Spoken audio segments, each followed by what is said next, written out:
لا بتذكر مرة في الأيام عملت ستاج بمحل بيتزا، فواحد من الويترز ما كانش موجود، فمين أصغر واحد في المحل أورفالي، يلا يا محمد اطلع أنت ويتر. يا شباب يا حبيبي أنا دي منطقتي يعني، أنا لا أنت هتبقى الويتر. فطلعت أول طاولة بسرفس عليها كانوا أصحابي المدرسة. بس عايز أعرف بقى اتصرفت إزاي في الموقف ده وغيرك قد إيه فيما بعد؟ لأن أنت يعني بالعامية لبست بالحيطة بدنا ما بيقولوا، يعني كنت خجلان وما بعرف شو بدي أعمل.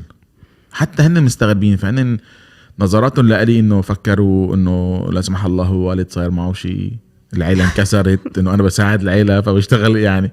فكانوا مصدومين، يعني أنت ابن الأورفالي بتشتغل يعني بتسرفس على يعني أو بتعمل سيرفيس على الترابيزة.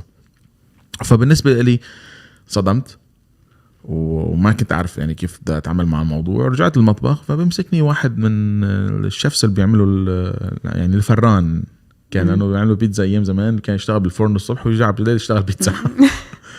قال لي الجملة دي هلا ما بنساها: شغلتنا اسمها مصلحة خدمية، يعني شغلتنا نحن نخدم الناس، يعني نحن بنخدم على الناس وقت بيكونوا هن ياخدين إجازات، وقت تكون هن فرصين، وقت تكون هن طالعين من شغلهم.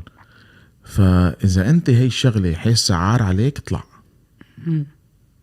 لا أما تدخل بقوة، لأنه شغلتنا نخدم على الناس، إن كان عم تطبخ جوا ولا إن كان عم تنزل الأكل على الطاولة.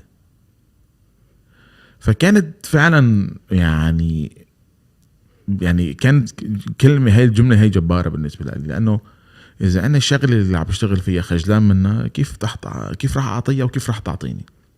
فمن هون بلشت أشيل موضوع الخجل، وإنه أنا طلعت من موضوع الخجل أكتر بعد ما تركت سوريا، لأنه كمان بمنطقتي بين أهلي كان يشوفوني لابس الشيف جاكيت يضحكوا عليا، يعني إيه ده، ويعني فما كانت ركبة مزبوط. فالخجل كان واحد من الأساس، من الشغلات الأساسية. إذا بدك تصيري شيف ناجح بدك تشيل الخجل من هديك الأيام. هلأ الزمن اختلف، هذا الكلام كان بنهاية التسعينات. اليوم صار كل العالم بدها تصير شيف، صار العالم بدها تشجع أولادها تصير شيف بسبب التلفزيون، بسبب السوشيال ميديا، بسبب إنه الشيف بقت شغلة حلوة وفنان. بس ما حدا بيعرف إنه الشيف من أصعب المهن في العالم.